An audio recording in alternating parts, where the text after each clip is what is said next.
Hlavním partnerem pořadu je společnost Strom, dalšími partnery pořadu jsou společnosti Agral, Agromex, Austrodiesel a Pekas. Vítejte u našeho podcastu. Povídáme si s odborníky, diskutujeme na aktuální témata a odpovídáme na všechny vaše otázky. Seznamte se se světem zemědělství.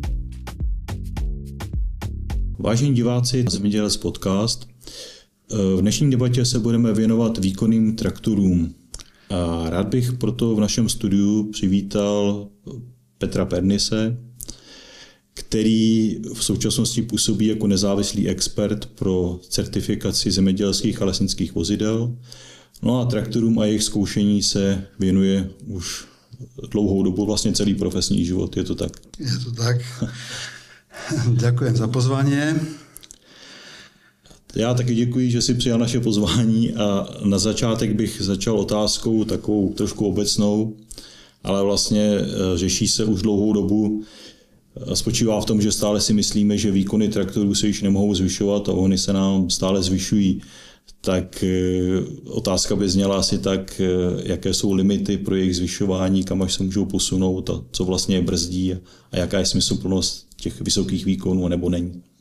No, je pravda, že výkony motorov, traktorov sa neustále zvyšujú. V 80 rokoch, keď som skončil vysokú školu a začal som pracovať v skúšobni, tak v tej dobe v československom poľnohospodárstve boli traktory s výkonom 180 koní maximálne, čo boli škodovky, klbové traktory. A to už nám pripadali ako hrozne výkonné traktory. No, ale potom s nástupom nových technológií vo výrobe pneumatík, pretože pneumatika je limitujúci faktor, pretože pneumatika je schopná ten výkon, ktorý vytvorí motor, je schopná preniesť na podložku, čiže cez pneumatiku celý ten výkon ide. No a to bola hranica tých 180 koní asi pre diagonálne pneumatiky. Potom sa začali koncom 80 rokov, začiatkom 90 rokov ich poľnohospodárskych traktoroch hodne používať radiálne pneumatiky, ktoré umožnili zvyšovanie prenášaného výkonu na podložku. Bolo to dané jednoznačne konštrukciou týchto pneumatík, pretože tie pneumatiky radiálne majú mäkšie bočnice, dokážu pracovať pri nižších tlakoch a každopádne majú väčšiu styčnú plochu s podložkou. V porovnaní s diagonálnou pneumatikou je to 11-12% väčšia styčná plocha než u diagonálnej pneumatiky. No a to boli ešte radiálne pneumatiky, tie palcové, ktoré sa v označení rozlišovali akorát tým, že teda miesto tej pomlčky medzi označením šírky a priemerov ráfiku sa objavilo písmeno R.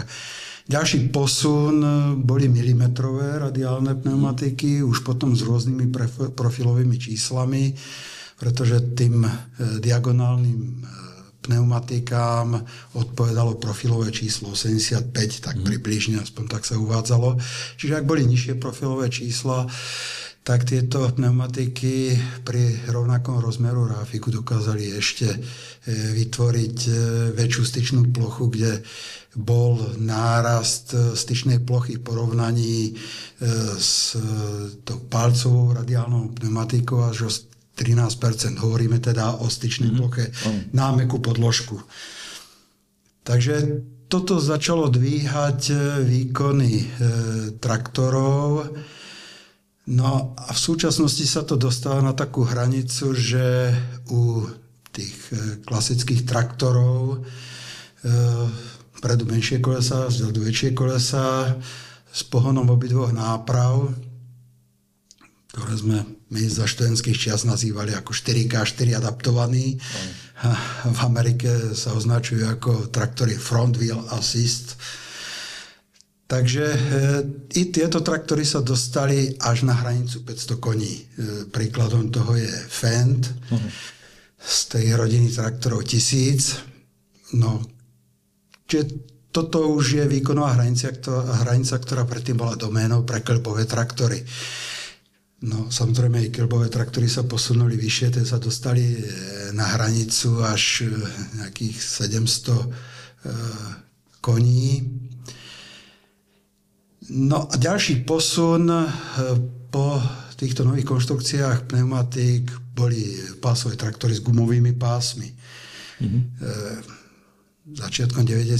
rokov sa objavil prvý takýto traktor Caterpillar Challenger s gumovými pásmi. To bol ďalší posun prenášaných výkonov na podložku.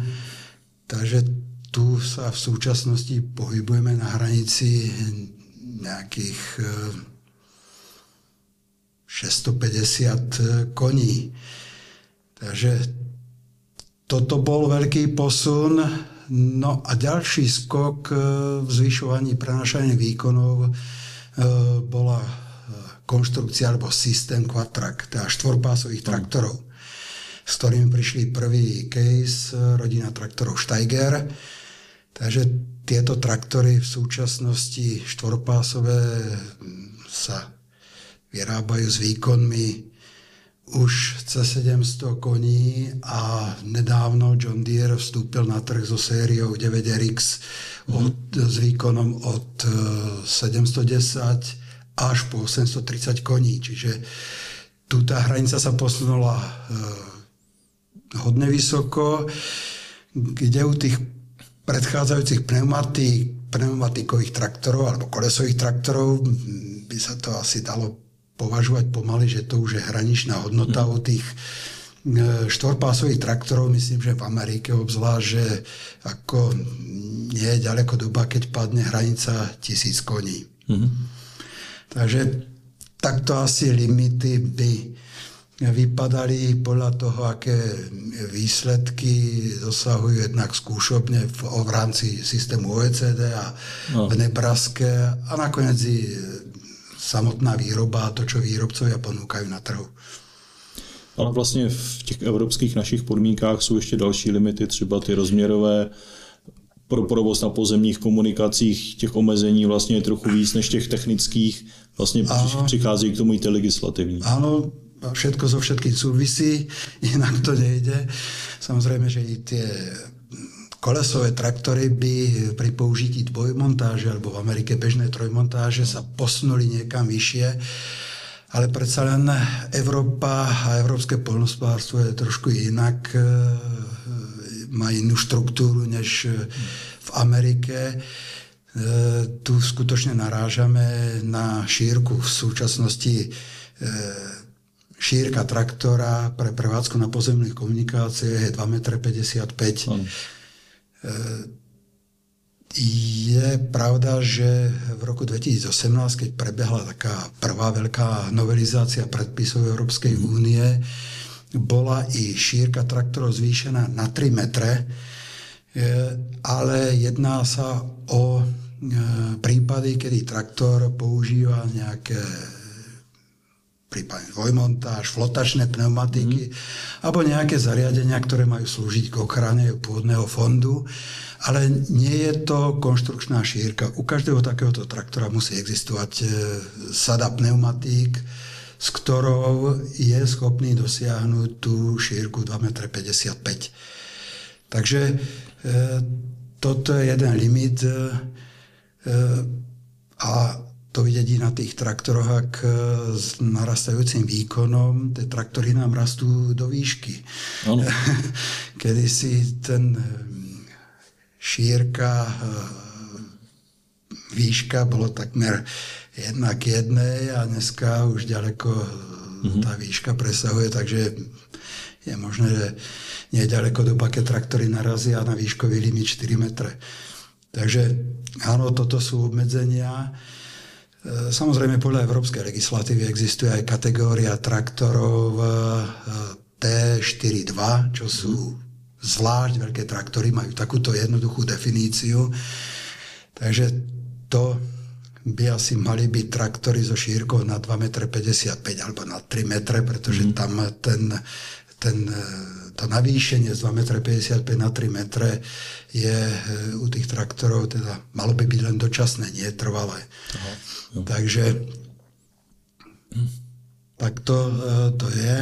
A samozrejme sú tu i technológie ako polopásové traktory, ktoré vidíme u New Hollanda, u Casea, kde je možnosť zvýšiť prenos výkonu pomocou pásových jednotiek na zadnej náprave.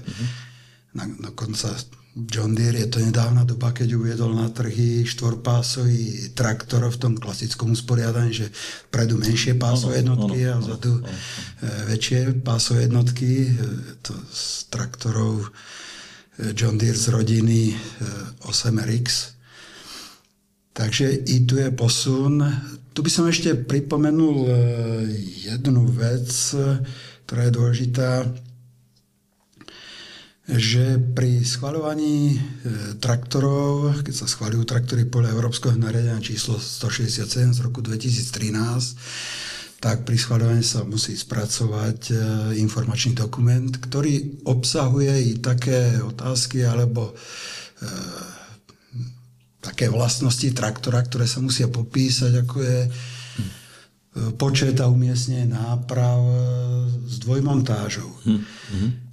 Takže zatiaľ do terajšej praxi som sa nestretol s traktorom, ktorý by mal uvedené v tejto kolónke, že môže používať dvojmontáže na prednej alebo na zadnej náprave. Zatiaľ to bolo výhradne, alebo je to tak bez dvojmontáže.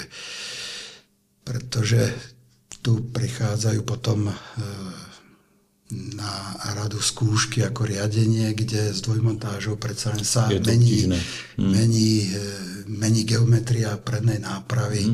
Takže toto sú dôvody, ktoré k tomu vedú. No a ešte by som jednu vec zdôraznil, to ako tie dvojmontáže, tak niektoré firmy i v Českej republike ponúkajú ako alternatíva pre kolesové traktory pásové jednotky. Tak toto by som neodporúčal, pretože i polopásový traktor je už z hľadiska kategórie traktorov chápaný ako pásový traktor, teda vozidlo kategórie C. O akú kategóriu traktora sa jedná, to je jednoduchá informácia zistiteľná na výrobnom štítku. Čiže ak je tam vozidlo kategórie T, teda kolesový traktor a budú na ňom použité pásové jednotky, čím sa jednoznačne dostane do kategórie C, pásových traktorov, tak takýto traktor by na verejných komunikáciách sa nemal vôbec pohybovať. Skrátka, je to neschválené vozidlo a nesmie sa pohybovať po verejných komunikáciách alebo s veľkým rizikom, pokiaľ sa niečo prihodí. Jasný. Takže nejaké možnosti ešte na zvyšovanie sú, ale mimo pozemnú komunikáciu. Jasný. Tak jak jsi říkal, že traktory rostou do té výšky, tak oni nám rostou s ohledem na zvyšování výkonu i do hmotnosti, že? Protože to je logická podmínka pro přenos točového momentu a vlastně tahového výkonu a tak. Chtěl jsem se zeptat, v současnosti trošku ta hlavně nezemědělská veřejnost mívá pocit, že ty velké stroje jsou těžké a tudíž utužují půdu, ale ono vlastně to tak vůbec být nemusí, protože záleží na různých faktorech a pak ten výsledek může být úplně jiný, než co na první pohled jsme si mohli představovat. Áno, to tak na prvý pohľad vypadá a v minulosti to asi aj tak bolo, keď sa používali diagonálne pneumatiky, ktoré predsa len boli tvrdšie a tá ich stopa bola užšia. U diagonálnej pneumatiky z tej šírky, ktorou je definovaná, tak na styk pripadá nejakých 45 až 65% na styk s podložkou. No, takže v tej dobe sa riešili flotačné pneumatiky, to boli hlavne tie 80. roky. No ale s príchodom radiálnych pneumatík i tento parameter sa pomerne vylepšil, keď porovnáme otlačok diagonálnej pneumatiky s radiálnou pneumatikou, tak je od tých 11 až 12% väčšia plocha. Čiže to určite má priaznivý dopad na tlak na podložku. A to som porovnával diagonálnu pneumatiku s radiálnou, tou palcovou radiálnou, tie milimetrové pneumatiky, tie dokážu porovnaní s tou palcovou radiálnou pneumatikou tú stykovú plochu zvýšiť až o 12-13%. Takže tu tie styčné plochy sa zvýšili, tlaky, nedá sa povedať, že tlaky by klesli, pretože hmotnosť ide hore. Ale čo prispieva k tomu, že ten problém asi nemusí byť taký pálčivý, to zhutňovanie pôdy. Tieto veľké traktory majú podstatne väčšie pracovné zábery a tým pádom sa znižuje ich počet prejazdov po poli. Takže záleží, je to otázka samozrejme aj pôdy. No, tie ako ílovité pôdy asi tie na to zhutňovanie budú vždycky náchylnejšie, ale pokiaľ tam bude správna agrotechnika, kyprenie a vracanie rastlinných zvyškov do pôdy, ako maštálnych a podobne, takže tá péč o pôdu, jasne. Tak by asi nemusel byť problém, ale toto je skôr asi otázka na tých pôdoznalcov. Jasně. A tak jedna věc je samozřejmě menší počet přejezdů, tím závisí, to ovlivňuje menší zhutnění půdy, po poli se jezdí méně. A druhá věc vlastně jsou i ty kontaktní plochy, co jsme zmínili, a vlastně potom i ty plochy pásů, ty bývají třeba ještě větší než u těch radiálních pneumatik. A vlastně potom to zatížení na tu půdu nemusí být nějak enormní, když vlastně ta plocha styčná je dostatečná, ta hmotnost se rozloží samozřejmě na tu co největší plochu, pokud možno. No limitné hodnoty tlakov na podložku od vozidiel alebo od poľnohospodárskych a lesnických vozidiel sú dané jednak predpisom európskym a tá limitná hodnota je 800 kPa. To je skutočne vysoká hodnota, ale týka sa to kontaktných tlakov na tvrdú podložku, kde ten design traktorovej pneumatiky v porovnaní s tým otlačkom na mäkkú podložku je, 50-60% menší, čiže tá plocha je ďaleko menšia, preto takéto vyššie tlaky. No, na mäkkú podložku na pôde tie tlaky, keď je prípustné zaťaženie nápravy 11,5 tony uhnaných náprav, uhnacej nápravy, tak i s pneumatikama, ktoré boli dosť bežné u tých traktorov, 180 koní, čo je pneumatika 20,8 na 38, tak u tej diagonálnej pneumatiky ten tlak bol okolo 260 kPa, radiálna pneumatika ho dokázala znížiť na nejakých 230 kPa a tá milimetrová pneumatika adekvátna tej šírke 20,8 palca s menším profilovým číslom pomaly na 210 kPa. Čiže tu vidieť i tu radikálny alebo významný pokles tlaku na podložku. Limity na tlak na podložku majú i pásové traktory, tie sú trošku rozdielne, pretože tie pásové traktory radíme asi do 3 kategórií, nie asi, ale do 3 kategórií.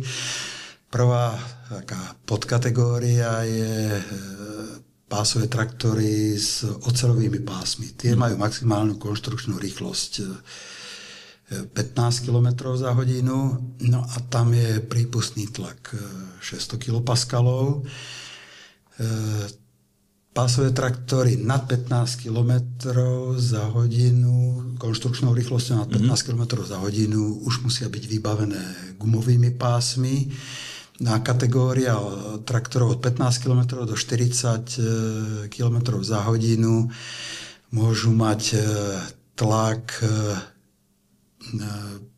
500 kilopaskalov a tie rýchle traktory na 40 km za hodinu s gumovými pásmi majú povolený tlak 200 kilopaskalov. Takže tu vidieť, že i tá legislatíva pamätá na pásové traktory, ktoré majú väčšiu styčnú plochu, i tie limitné hodnoty sú prísnejšie než u kolesových traktorov. Na mäkkú podložku dvojpásový traktor, ten klasický, je schopný dosiahnuť bez zaťaženia statický tlak okolo 50 kilopaskalov, čo je skutočne malý tlak. Ano, já tady k tomu mám takovou malou poznámku, vlastně porovnání, jaký tlak vlastně na půdu způsobí, když si tam stoupnu třeba já, když mám 100 kg, nebo kůň, nebo vlastně ten pásový traktor, a ono v podstatě ten pásový traktor nevyvíjí ten statický tlak o moc větší, než když si tam stoupnu já, že jo? Áno, je to tak. No.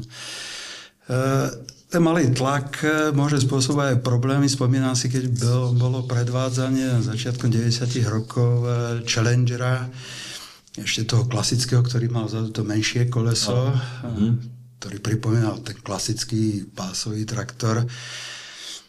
Tak to bolo na poli, niekde na Morave, a bolo to na strnisku, a tam pred tým predvádzaním prešiel fekál s močovkou, čiže to trošku zvlhčil tú hornú vrstvu a ten Challenger mal na tom neskutočné problémy. To bolo ak na ľade. Predsa len tá pneumatika je trošku agresívnejšia, dokáže sa prehrábať na suší, tvrdší podklad. Ale to je skôr len taká kuriozita. Jasně. V běžných podmínkách to problém nebývá asi. No, tie štvorpásové traktory tieto problémy do značnej miery ako eliminujú alebo nemajú, pretože dvojpásový traktor ten má i dosť problémy prenášať ťahovú silu pri manévri, pri zatáčaní. Čiže na tých veľkých plochách, poliach, kde väčšinu času pracuje v priamom smere, si žiadny problém nie je, ale klubové traktory, ktoré sú pásové, kvadráky, ktoré sú tiež pásové traktory, tento problém problém nemajú a dobre prenášajú ťahovú silu i pri zatáčaní. No a tieto klubové pásové traktory už majú rozloženie hmotnosti, ktoré sa podobajú na klubové traktory klasické, teda na prednú nápravu minimálne 60%, na zadnú nápravu 40% hmotnosti. Takže ak by sme uvažovali s merným tlakom, ten horší prípad, tú prednú nápravu, tak je tam pre tých pások, ktoré sú široké 670 mm alebo 70 cm, tak je tak 125 kilopaskalov. Takže to sú tiež v porovnaní s pneumatikami ďaleko nižšie hodnoty. Áno. Takže s utužením je to otázka a mám pocit, že ani v súčasnosti, ani v literatúre to nie je tak ventilované, preberané, ako to bolo v tých 80 rokoch. Aha. Dobře. Jak vlastně to vychází, takový to porovnání těch tahových vlastností, přenosu toho točového momentu a tak, v porovnání pneumatiky, pásy, dá se říct obecně, že vlastně ty pásy přinášejí v tomhle lepší výsledek? No, záleží vždycky na podložke. Pásový traktor s oceľovými pásmi na strnisku bol schopný vyvinúť vyššiu ťahovú silu ako bola jeho hmotnosť alebo jeho ťaž. Teda budeme hovoriť akoby o takom hrubom súčiniteli zábery, kde teda hovoríme o pomere ťahová sila k ťaži traktora, teda hmotnosť traktora prepočítaná na ťaž. Takže to pásový traktor s oceľovými pásmi na strenisku ako boli bežné hodnoty. U kolesových traktorov na betóne alebo na tých skúšobných dráhach, keď sa robia štandardné ťahové skúšky, či už podľa metodiky OECD alebo v Nebraske, tak tam je ten pomer 0,85, tých 85% hmotnosti sa dá ako premeniť na ťahovú silu, ale aj tam sa to zvyšuje hlavne u testov z Nebrasky, kde i na betónovej podložke namerali výsledky, že pásový traktor, či už dvojpásový alebo ten štvorpásový traktor dokáže vyvinúť na betóne ťahovú silu vyššiu, ktorá odpovedá jeho hmotnosti. Takže tie ťahové vlastnosti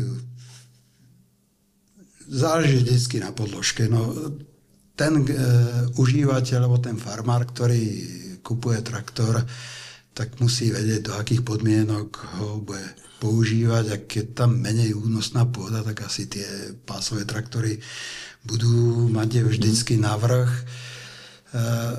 Bavíme sa ale teda skutočne o tých polných ťahačoch, traktoroch, ktoré sú určené v prvom rade na spracovanie pôdy, pretože ak to bude menší poľnohospodársky podnik, ktorý potrebuje od toho traktora riešiť i dopravu, tak tam určite tieto veľké traktory.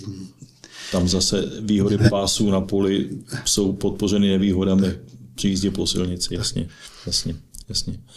A jak vychází ty velký tahače polní ekonomicky? Myslím vlastně v porovnání třeba, když místo 2 traktorů menších, jeden větší, ekonomicky by to asi mělo být výhodnější. Jeden řidič, vlastně servis ne 2krát, ale jednou být třeba dražší. Můžeme to nějak tak obecně kvantifikovat? No tak ekonomiku prevádzky traktora určuje jeho nadobúdacia cena. Jasne, na začiatku. To sú tie fixné náklady, ktoré vznikajú, ktoré plynú, či už traktor je na poli alebo stojí v garáži.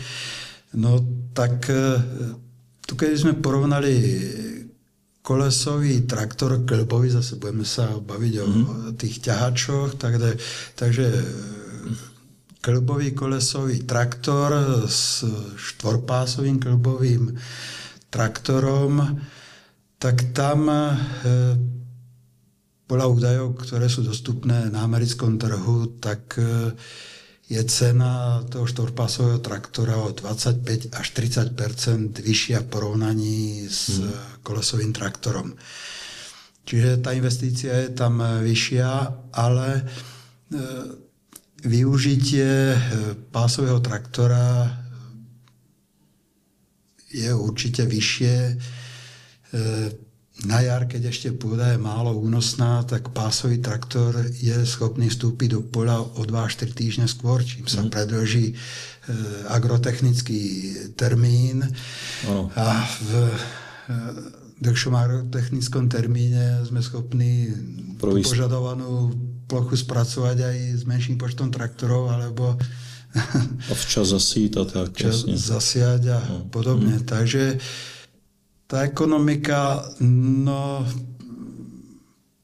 to sme hovorili o fixných nákladoch, pokiaľ ide o potom náklady na obsluhu, samozrejme vyšší výkonný traktor, jeden je schopný spracovať viacej plochy, takže tam asi to bude priaznivé. Pokiaľ ide o spotrebu, všetky tieto traktory výkonné majú mernú spotrebu okolo 230-240 gramov na kWh. Takže to bude podobné asi. To bude podobné, no. Jasný. Čím větší traktor je, tím větší samozřejmě má logicky záběr nářadí, tím žádoucí, aby ty jízdy přesně navazovaly. Satelitní navigace jsou dneska samozřejmá věc, ale už jsou i další možnosti, jak vlastně provoz traktoru zautomatizovat. teoreticky už by po tom poli mohl jezdit sám, ale k tomu, aby tak se stalo ještě možná nějaká cesta, myslíš si, že spíš delší nebo kratší vlastně k tomu, že traktory budou jezdit zcela bez té obsluhy? No, skutočne tá automatizácia pokročila, ono to postupne začínalo úvraťovými manažmentami, keď to odbremeňovalo pozornosť vodiča od toho obsluha náradie, ale sústrediť sa na to len udržať traktor v brázde. Dneska s navádzacími systémami GPS samozrejme už i táto činnosť obsluhy je do značnej miery preberaná traktorom a ono to inak ani v podstate nie je možné. Tie veľké zábery 12 metrov, 18 metrov, tam, aby skutočne sa využila plocha toho záberu stroja, tak sú vyžadované minimálne prekrytia. Jasný. Šetrí to pohonné hmoty, znižuje to prejazdy po poli. Zvyšuje produktivitu, jasný. Zvyšuje produktivitu. Keď zoberieme ochranu alebo sejbu, tak jednoznačne to je úspora v osive a v ochranných látkach. Takže skutočne, ak si hovoril, tie traktory dneska by dokázali už sami po tom poli pracovať a jazdiť. Vyžaduje to samozrejme ďaleko presnejšiu digitalizáciu map na poli, pretože existujú stále nejaké prekážky, stožiare, alebo prípadne nejaké vedenia podzemov, plynové potrubie. Sa stali prípady, že traktorista poškodil pluhom plynové potrubie. Takže toto bude vyžadovať, aby tie polia mali dobre spracované digitálne mapy, ale to asi tí prevádzkovateľia budú schopní toto zabezpečiť. Stále však zostáva, že obsluha tam musí byť ako dozorový orgán. Predsa len ten traktor musí niekto na pole doviezť a z poľa ho odvieza. Ono to ešte chvíľu tak asi bude trvať. Takže taková situace, že bych ten traktor dovezl na pole, tam ho pustil a jel domů, ta asi ještě jen tak nenastane. No, to myslím, že ešte nie. Ale ale je možné, že sa to, keby sme porovnali ten výhľad, kde sa uvažuje s autonómnymi autami, kde v Amerike sú prevádzke, takže asi na nejaké dlhé 10 ročia sa nedá hovoriť, že to nebude, ale Stejně tak, jako už teďka jsou vlastně vyloženě robotické traktory, sice s menším záběrem nebo s menším výkonem, a ty už nemají kabinu, že jo, takže nějak se musí na to pole dopravit a ta legislativa zatím není uspůsobená, aby mohli jezdit po pozemní komunikaci, musí se tam asi převést, předpokládám, pak už můžou na tom pozemku jezdit třeba autonomně. Áno, tak to tak je, len tie úvodzovkách elektrické ohradníky pre tie traktory sa mu dajú nastaviť v systéme GPS. Skrátka, keď z toho vypočí, tak sa to všetko vypne. No ale je to ešte skrátka otázka nejakej budúcnosti. Nejaké roky ešte uplynú, než k tomu dospejeme. Ještě to není úplně za dveře. Jasný. Zabrousil bych ještě ve své otázce do dalšího takového segmentu, co s traktory souvisí, a to jsou paliva. V současné době se hodně řeší emise a třeba ani emise škodlivin tak ne, tam už se to trošku stabilizovalo, ale spíš emise oxidu uhličitého. Jak vidíš možnost použití nějakých alternativních paliv, metanu, nevím, vodíku a podobně? Tak výrobcovia aj na tomto pracujú. Dneska je v sériovej výrobe traktor New Holland. metán power, alebo len metán. Teda je to plynový motor na CNG. Tak ako v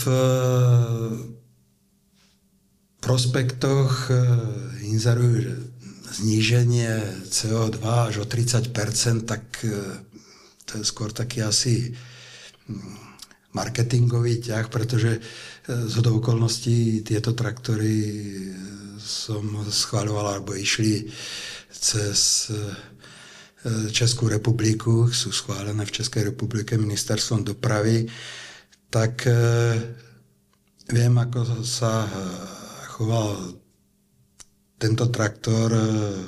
U New Hollanda je značený ako rodina traktorov T6 s naftovým motorom a s plynovým motorom, tak CO2 mal ten plynový traktor uvádzaný v dokumentácii 209, naftový traktor 212 gramov na kWh a ten plynový traktor, ten Metan Power 209, čiže zanedbateľný rozdiel. Takže tu nejaký zásadný rozdiel nie je vidieť, ale tie plynové traktory sa asi budú objavovať v širšom merítku. V Amerike, v americkom poľnohospodárstve Spojených štátov ešte v 60. rokoch a začiatkom 70. rokov boli bežné traktory s pohonom na LPG, na plyn. No, takže potom nafta to vytlačila, takže možno, že tu nejaká renesancia plynových traktorov asi nastane. Tam by asi smysl to dávalo hlavně, pokud by to byl vlastně ten bioplyn vyrobený v bioplynové stanici, potom vlastně ty emise CO2 by to skutečně snižovalo, když se použije plyn, který je někde vytěžený z nějakého ložiska, tak asi to nemá šanci nějak ty emise omezovat zvlášť. Súhlas, áno. Áno. Ďalšie z alternatívnych palív je vodík, to je dneska tiež taký v kurze, taký módny šláger, ako to nazvať. New Holland do okolností tiež v tomto mal už spracovaný a vyrobený prototyp NH2, kde teda sa jednalo o elektrický traktor, pretože vodík bol používaný ako palivo do palivového článku. Čiže to spoločnosti New Holland vlastne riešili dva problémy naraz, i podvozok elektrického traktora, ako by mohol vypadať, pretože ten elektrický pohon skutočne má svoje prednosti, pretože to, čo dokáže elektromotor, tomu sa spaľovací motor nevyrovná, ako aby pri nulových otáčkach bol maximálny záberový moment a veľký rozsah otáček. Pri dnešných možnostiach elektronické regulácie elektromotora v podstate nahradí prevodovku, čiže to je posun niekam úplne do iných sfér v konštrukcii traktorov. Takže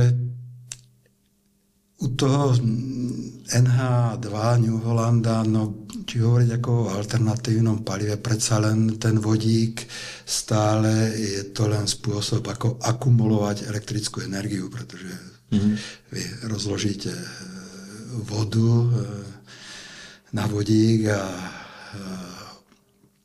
kyslík, no a potom v palivovom článku tá reakcia prebehne opačne a uvoľní tú naakumulovanú energiu, ale o vodíku sa uvažuje nielen. Ono vlastně jsou i motory, které vlastně nemusí využívat palivový článek, ale jsou to vyložené spalovací motory, které můžou spalovat ten vodík, to je vlastně druhá možnost, která se taky objevila. Zase má to své výhody, je to technicky jednodušší řešení a tak. No, s tým vodíkovým potom trošku nebezpečí. Ano, ta výbušnost, ano, samozřejmě. Samozřejmě, tak to je. A ještě mohli bychom zmínit ještě vlastně to jedno palivo, takovou to HVO, vlastně tu naftu vyrobenou z těch odpadních surovin. Biopaliva, ktoré začínali tým tradičným metylesterom repkového oleja.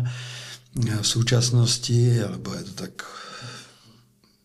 80 rokov naspäť, sa začalo hovoriť o palive HVO, čo je teda hydrogenizovaný rastlinný olej, ale môže sa do tej hydrogenizácie používať i živočíšny olej, teda aj zvyšky z kuchyň, z fritéz a podobne.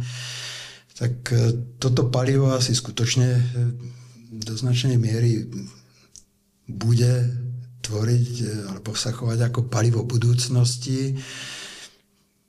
Ja som sa o ňom prvýkrát dozvedel pred nejakými 15 rokmi, keď to na konferencii OECD prezentovali výsledky s týmto palivom kolegovia z rakúskej skúšobne vo Wieselburgu.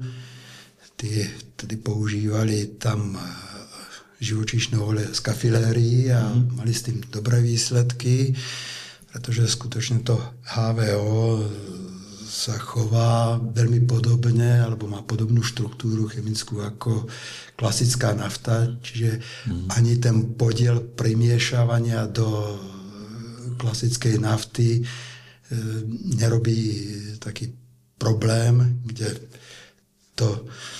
ten metylester repkového oleja ten môže spôsobovať pôvodne tie v začiatkoch, v 90 rokoch sa to mežo agresívne chovalo na tesniace materiály, na gufera.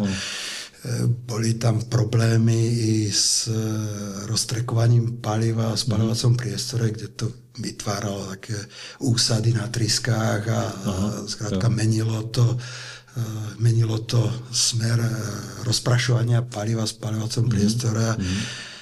Ale toto asi v súčasnosti do značnej miery bolo odstránené a technicky vyriešené, ale tieto problémy so sebou to HVO neprináša.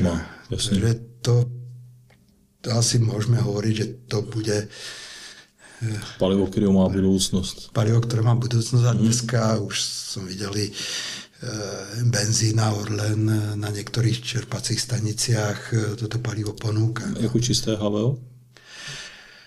Čisté HVO. Značia to nejak HVO 100. HVO 100, jo. No a když jsme u těch paliv alternativních, tak ještě bychom měli zmínit ne sice palivo, ale alternativní pohon, co elektromotory, baterie, traktory, elektrický pohon. Áno, tu tiež je nebývalý rozvoj, rozmach, všetky tie väčšie značky od Fenta, New Holland Case, všetky tieto traktory, tieto značky traktorové majú pripravené modely s elektropohonom. Tá elektrifikácia u tých traktorov určite bude pokračovať, niekde možno len tak per partes po častiach. Tu určite stojí za zmienku CVT provodovka, ktorú vyvinuli u John Deere pre tie ťažké traktory, pre tú radu 9X. Bez hydrostatiky, to je EIVT, oni to nenazývajú CVT, ale elektronická Infinitely Variable Transmission, IVT, majú svoje obchodné označenie, kde tú hydraulickú časť prenosu výkonu nahrádzajú elektrikou a mechanická zostáva, kde teda v tom sčítovacom planetovom sumarizačnom prevode sa sčíta elektrický prenos s mechanickým prenosom, pretože dospeli jednoznačne k tomu, že účinnosť elektriky je vyššia než hydrauliky, pretože hydraulika je veľmi citlivá na teplotu oleja, s vyššou teplotou sa mení viskozita oleja a tesnosti. Pardon. A nakoniec i I výroba elektromotora je technologicky určite jednoduchšia, než vyrobiť presný axiálny hydromotor, kde tá náročnosť na presnosť tých piestov je... Kvôli tlaku a tak, jasne. Čiže to... Takže tu vidieť tú čiastočnú elektrifikáciu a to znamená, že so sebou ten traktor nesie i tú možnosť, keď už má tam taký hydrogenerátor, ktorý vyrába tú elektriku pre ten hydromotor, ktorý sa podieľa na prenose výkonu alebo na tej transformácii výkonu, tak časť toho výkonu môže byť použitá ako silová elektrika i pre pohon prípojných pracovných strojov. Jasne. Asi náhrada lineárnych hydromotorov za nejaké elektromotory asi to nie je na programe, ale dneska tie komplikované veľké stroje využívajú, prípojné pracovné stroje využívajú i pohony rotačné hydromotory, takže tam náhrada za elektromotory asi bude možná. Takže možno touto cestou sa bude tá elektrifikácia traktorov uberať. Takže spíš tou cestou jako těch pohonů a dílčích jako záležitostí, než že by byl traktor, který má akumulátor, který se dubí a potom vlastně nemá spalovací motor, což má svoje limity samozřejmě. No, a velké limity poměrně. Určite i tie čisté elektrické traktory, ale zatiaľ vidíme, že sú to menšie výkony, ako vinohradnícke traktory alebo traktory, ktoré budú pracovať v živočíšnej výrobe, skrátka traktory, ktoré sú v dosahu nabíjania elektrického zdroja. U tých veľkých, ťažkých traktorov tam asi ten vývoj, že boli plne elektrické, to asi ešte chvíľu potrvá. No. Asi záleží hlavně vlastně na tom, že ty akumulátory nejsou v současnosti v takovém stavu, aby umožnili skladovat nebo do sebe akumulovat tolik energie, kolik ji potřebuje ten výkonný traktor. Že? Aby ta jeho čas na poli byl nějaký rozumný, aby to nebylo jenom třeba hodina nebo tak něco. Je to presne tak. No, u nákladných aut sa objavujú i čisto elektrické autá, ale predsa len sa pohybujú po komunikáciách, kde tie nabíjacie stanice asi budú pribúdať. A sú to spíš taková ta lehčí vozidla, než to vlastně nějaké kamiony. Že? No. Takže tým chcem povedať len toľko, že existujú i batérie pre tie ťažšie vozidlá. No, ale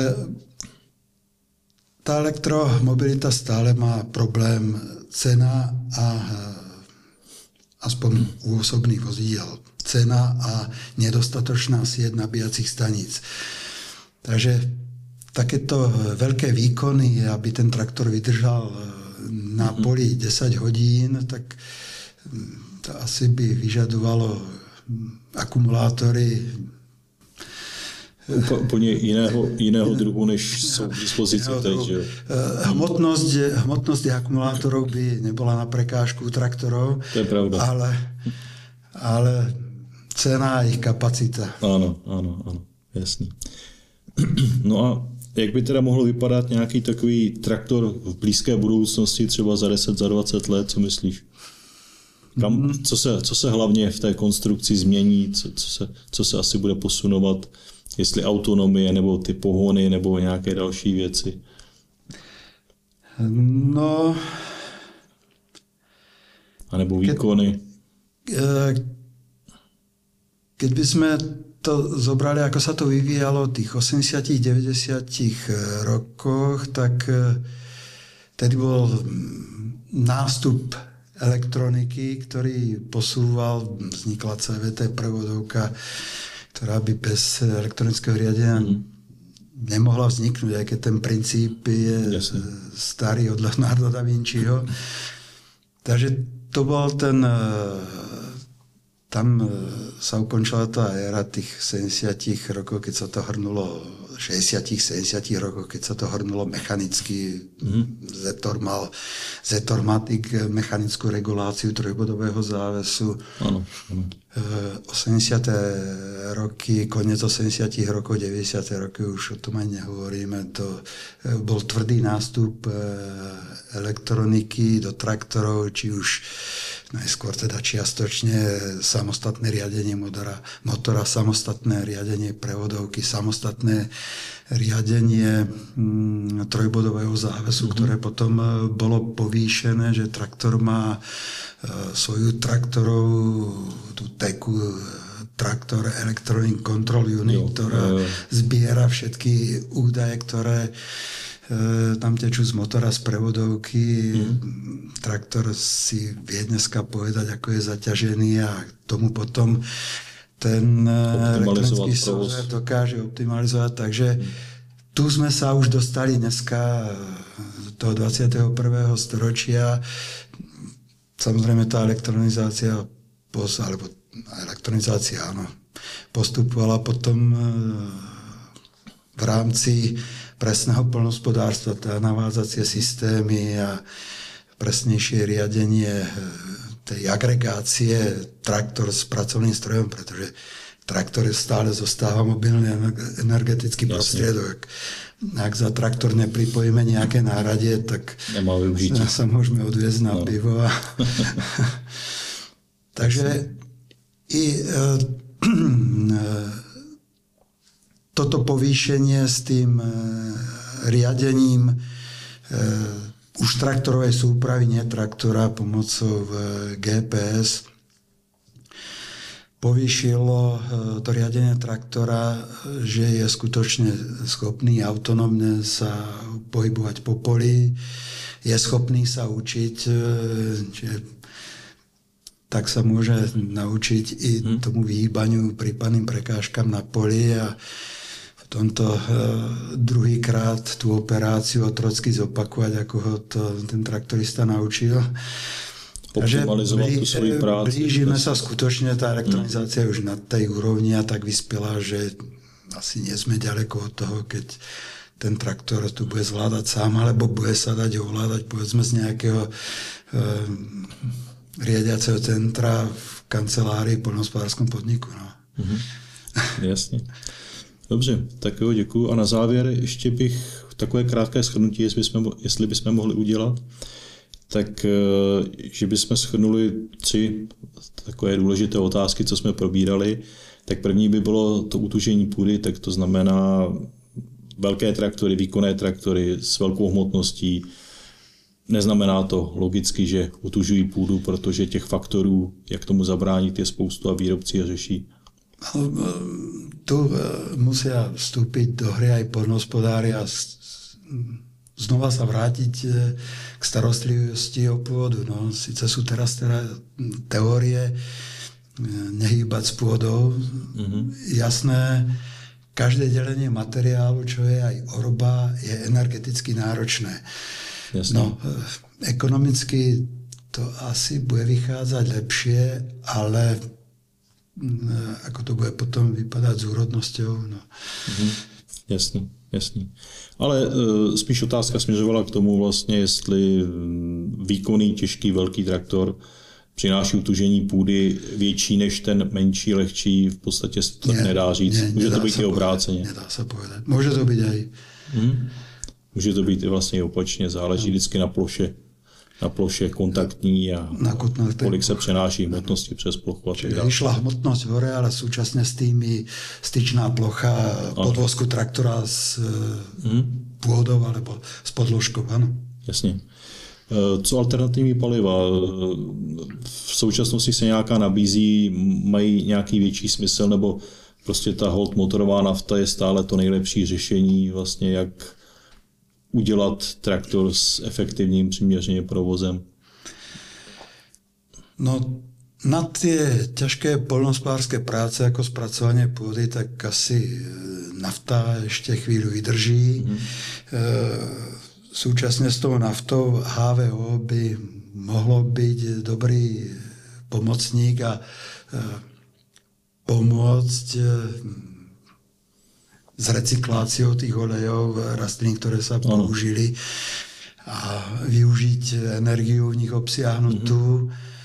Takže tu by som asi videl nafta plus HVO asi môže mať pred sebou budúcnosť. Zatímco třeba takový ten pohon čistě elektrický s pomocí akumulátorů zatím naráží spíše na kapacitu těch akumulátorů než a dalších věcí, které s tím souvisí. Súhlas, áno.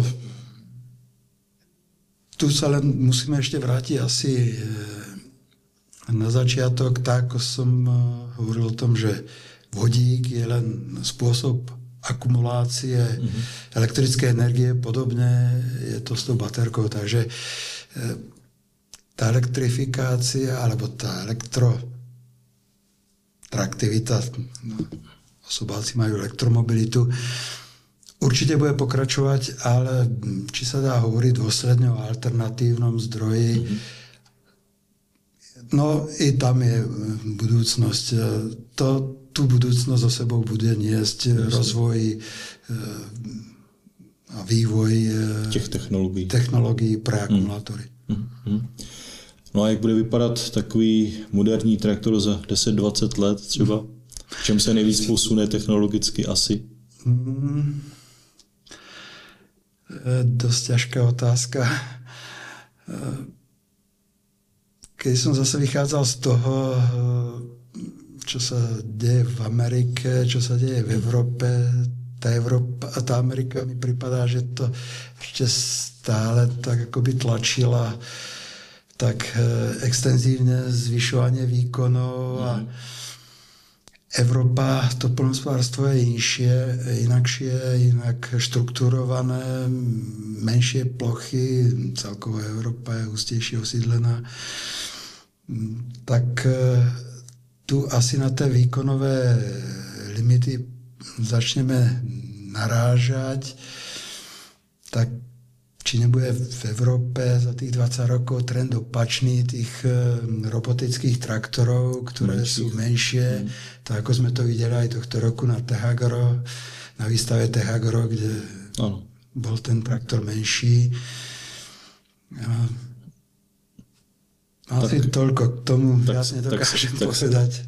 Tak se necháme překvapit. Jak to bude vypadat, jestli to, co jsi říkal, se trefí do té skutečnosti, která bude za několik let reálná. To nás rozsúdi. Ano, dobře. Vážení diváci a posluchači, mým dnešním hostem byl Petr Pernis. Já mu moc děkuji, že přišel, že jsme si mohli popovídat o traktorech, jejich současnosti a o tom, jak budou možná vypadat v budoucnosti. Ja ďakujem tiež za pozvanie. A s vámi se těším zase naslyšenou při některém z našich dalších pořadů. Zemědělec podcast. Rozumíme oboru.